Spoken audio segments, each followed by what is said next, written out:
Olá, seja bem-vindo a mais uma aula de História, seja bem-vindo você aluno da EJA, seja bem-vindo você família ao TV Araxá Educa. O meu nome é professor Carlos Dias, sou professor da disciplina de História. Iremos dar continuidade à nossa aula sobre a civilização grega. Por que eu estou dizendo iremos dar continuidade? Já tivemos a primeira parte, agora é a segunda parte.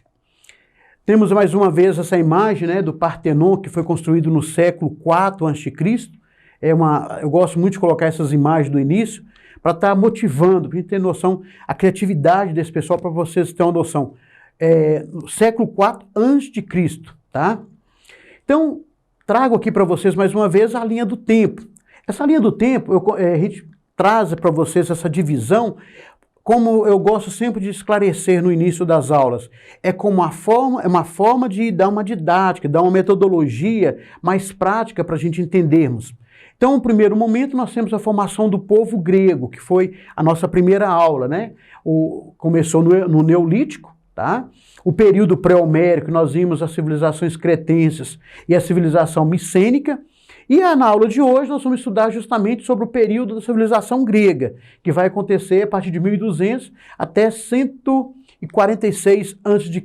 Então, iremos falar sobre o período homérico, o período arcaico, o período clássico, tá? Então, vamos dar uma visão geral desses períodos aqui. Lembrando a vocês que, aluno da EJA, os pontos, essa aula ela é preparada especialmente para você, então vamos dar ênfase àquilo que é mais importante. Sobre a civilização grega, existem muitas informações, você pode até pesquisar, fazer uma busca, fazer um estudo mais aprofundado, é muito importante essas civilizações, como nós estudamos sobre os egípcios, algumas outras civilizações. A civilização grega também é muito importante, ela contribui muito para a nossa atualidade. Lembra que na aula passada eu citei justamente isso. A questão do nosso alfabeto é influenciada pela cultura grega. A forma de escrevermos, né, da esquerda para a direita é influência da cultura grega. A questão da democracia que nós temos hoje é de origem da cultura grega. Então, quando nós falamos da civilização grega, é muito enriquecedor. Mas é necessário a gente buscar um pouquinho aprofundar. Nas aulas que passamos para vocês, né, até mesmo na sala de aula, não conseguimos aprofundar o máximo, tá? Mas eu convido você, aluno da EJA, a ler mais, tá? A leitura é essencial nos estudos. Leia mais um pouco para ter mais um pouco de conhecimento. Então, continuando aí, nós vamos falar sobre o período homérico. Acho interessante essa imagem, que é uma imagem muito interessante, é a imagem do Ulisses, né? Ele voltando. O período homérico, ele recebeu esse nome porque as informações que se tem desse período, que é mais ou menos 1200 a.C. a 800 a.C., esse período é chamado de período homérico, é o que tem as informações dos escritos, né, do poeta Homero. Né? Ele escreveu a Ilíadas e a Odisseia. A Ilíadas, o que ele retrata na Ilíadas? Ele retrata o final da guerra dos gregos contra os troianos, contra Troia. Ele trata justamente isso. A Odisseia é o retorno de uma dessas pessoas que participou da guerra. No caso aqui, o Ulisses. A jornada do Ulisses para retornar para casa. Aqui no caso, aqui está na embarcação, ele está sendo... aqui estão esses voando aqui, mas são sereias, tá? Que está, no caso, rodeando a embarcação dele. E trata justamente isso. Os historiadores falam que o Homero, eles chegam até a questionar se realmente o Homero existiu. Eles falam que não foi o Homero que escreveu esses dois livros, mas sim vários poetas que escreveram. Tá? O retrato, a Ilíadas e a Odisseia foram escritos resultado de um trabalho de vários poetas. Tá bom?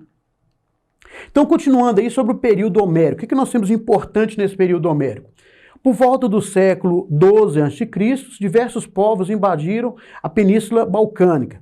Lembrando que aqui é a formação do povo grego, tá? Então nós tivemos na primeira aula, nós vimos lá no período pré-homérico, a invasão que foi feita, né? Nós falamos de Creta, o domínio de Creta, depois de Micênia, tá? Aqui agora vários povos invadiram a Península Balcânica e houve várias migrações para o interior da mesma e para a Ásia Menor.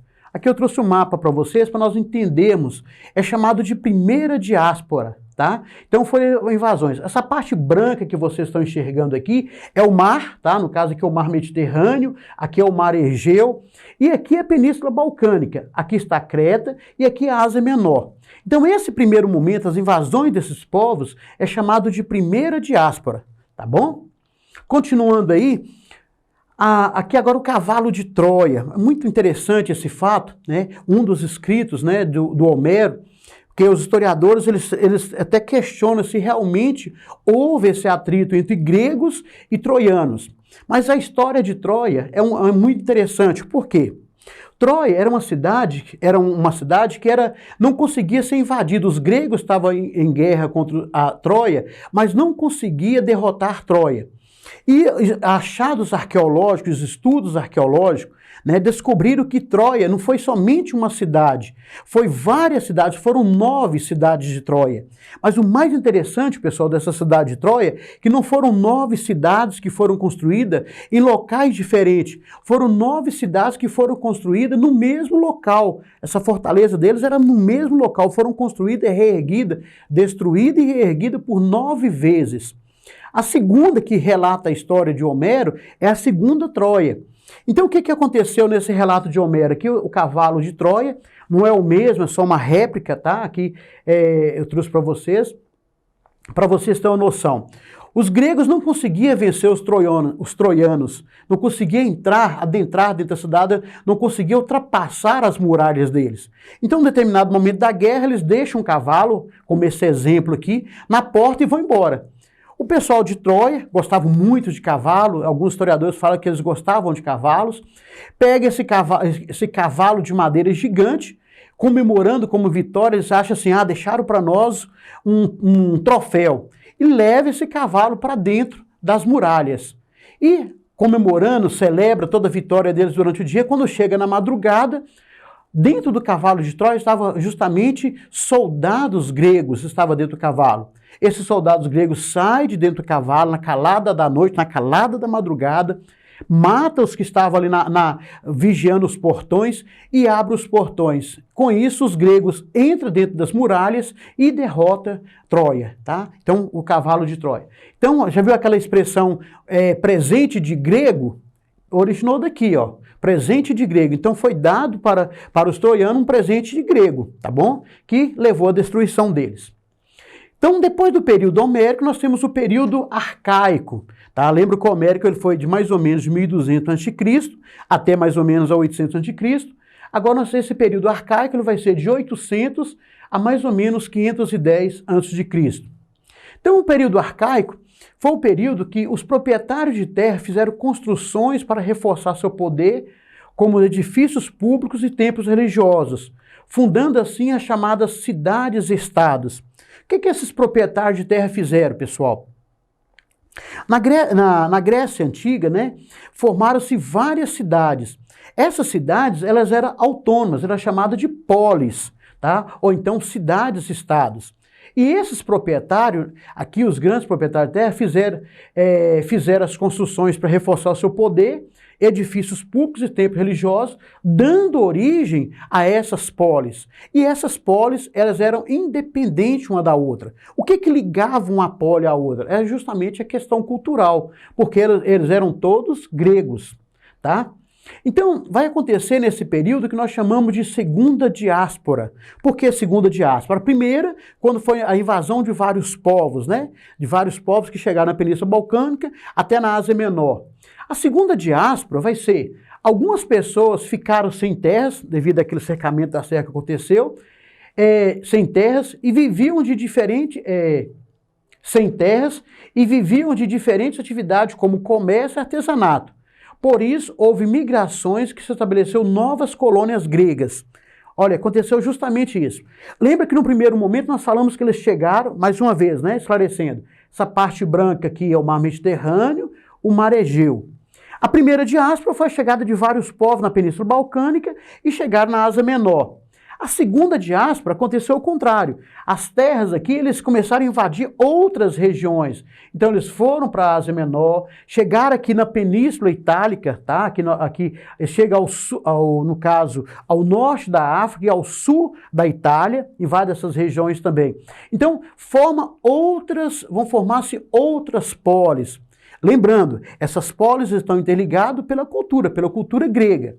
E dessas polis que se formaram, voltando à aristocracia, só complementando o pensamento, dessas polis que se formaram vão se destacar duas, que eu vou falar no próximo slide. Mas vamos entender essa aristocracia. Lembra que eu falei dos proprietários de terra, que cercaram as terras, construíram os templos, tá? O que era a aristocracia? Do grego, aristo, que significa melhores, e kratia, que significa poder. Então, a aristocracia detém as melhores terras e governam as polis.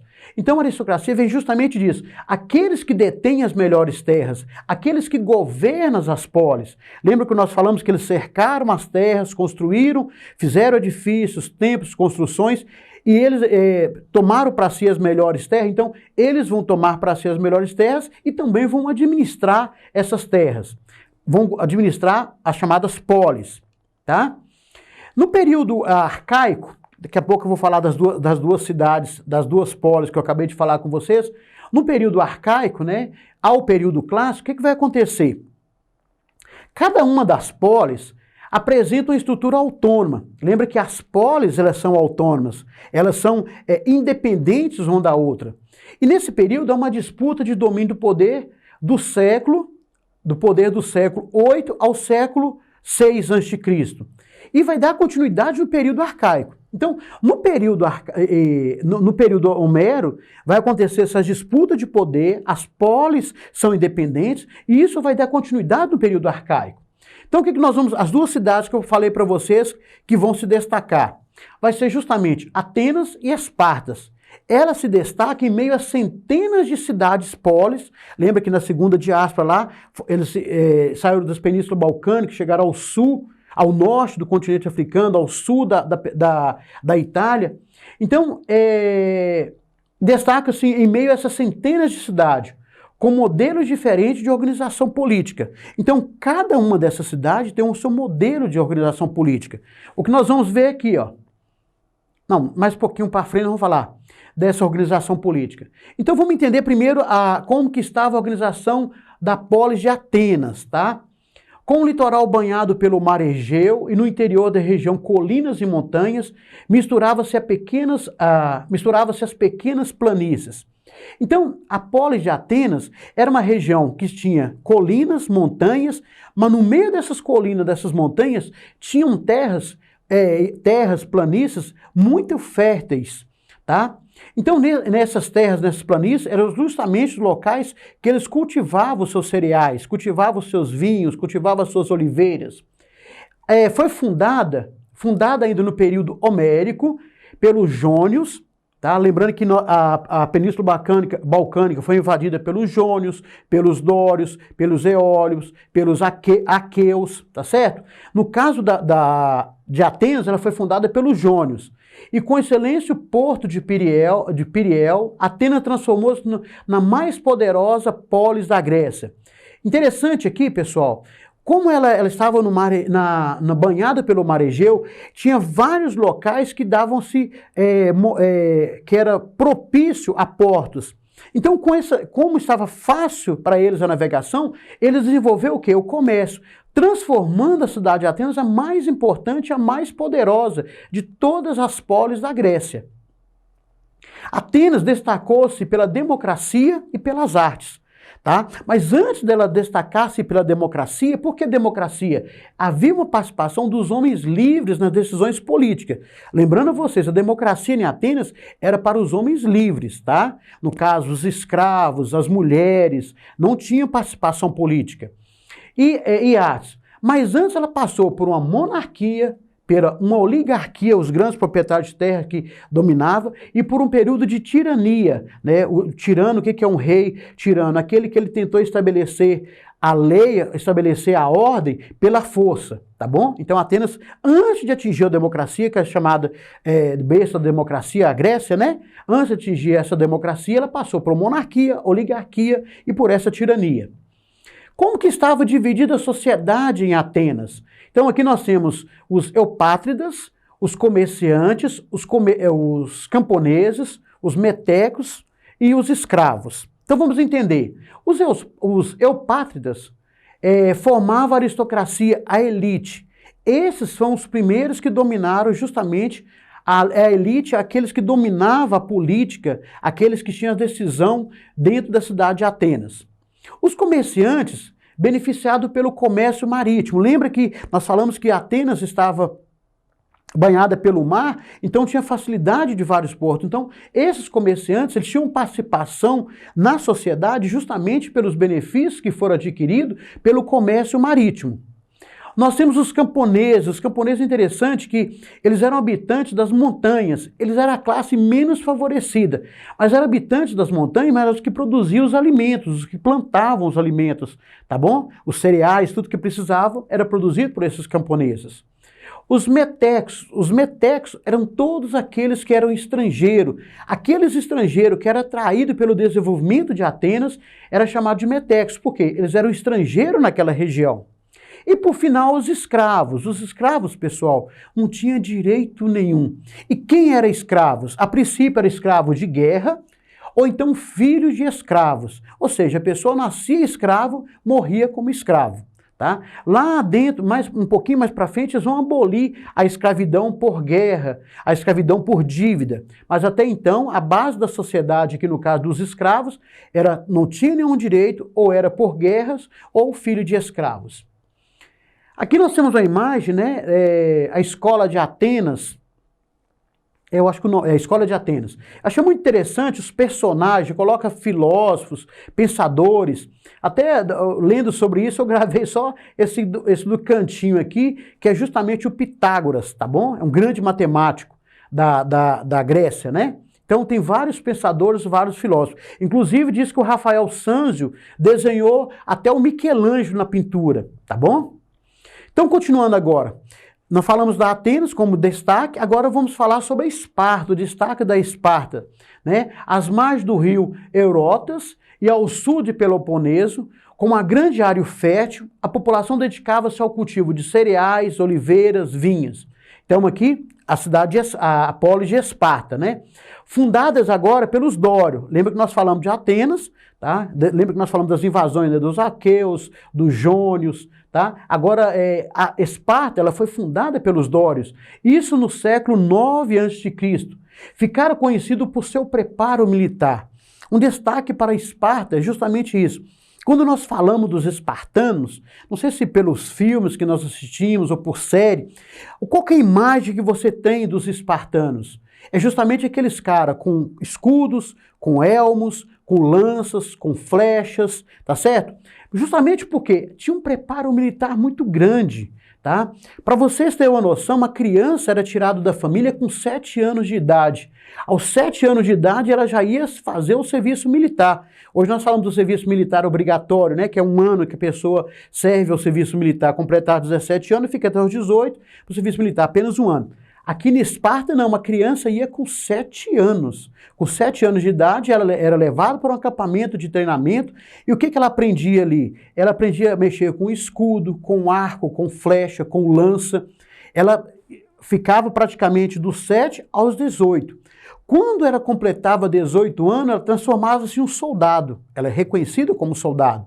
E era considerado adulto apenas quando completasse 30 anos. Quando ele completava 30 anos, aí ele poderia fazer parte da Assembleia e tomar decisões junto da Assembleia, ter direito a voto, a dar a sua opinião. Apenas aos 30 anos era considerado adulto. Então, dos 7 aos 18, todo um treinamento. As mulheres de Esparta, no caso aqui, as mulheres nasciam para quê? Elas nasciam para ser esposas. Então, elas ficavam nas suas casas com seus pais, aprendia todos os fazeres com as suas mães, tá? Como lidar com a casa, preparar alimentos. E as mulheres, isso é quando criança. Então, quando o homem completava 30 anos, ele era obrigado a casar. E as mulheres de Esparta também, eu estou lembrando muito de Atenas, pessoal, vocês me desculpem, mas as mulheres de Esparta, elas tinham preparo físico também.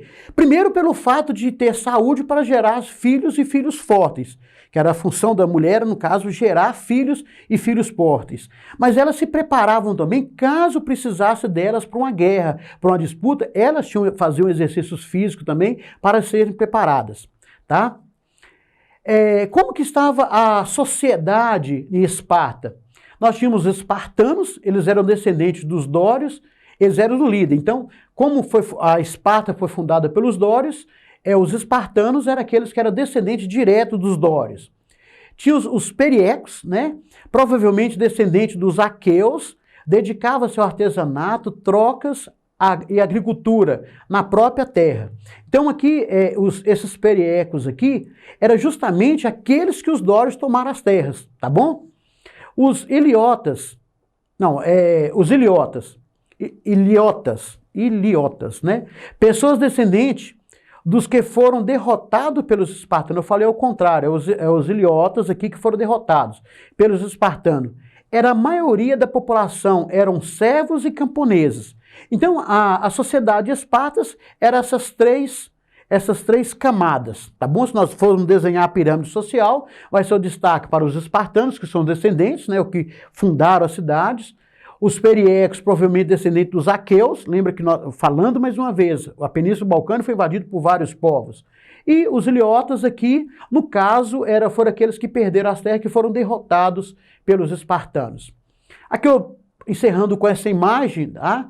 Para apresentar para vocês a imagem que tem do espartano, aquele guerreiro que luta, tá? Com a lança na mão, com o elmo, com seus escudos, tá bom? A você, aluno da EJA, o meu muito obrigado pela sua participação nessa aula. Muito obrigado por estar acompanhando as aulas de História. Espero que as aulas de História esteja colaborando com sua aprendizagem e esteja colaborando com seu ensino. A você, família, muito obrigado e até a próxima aula.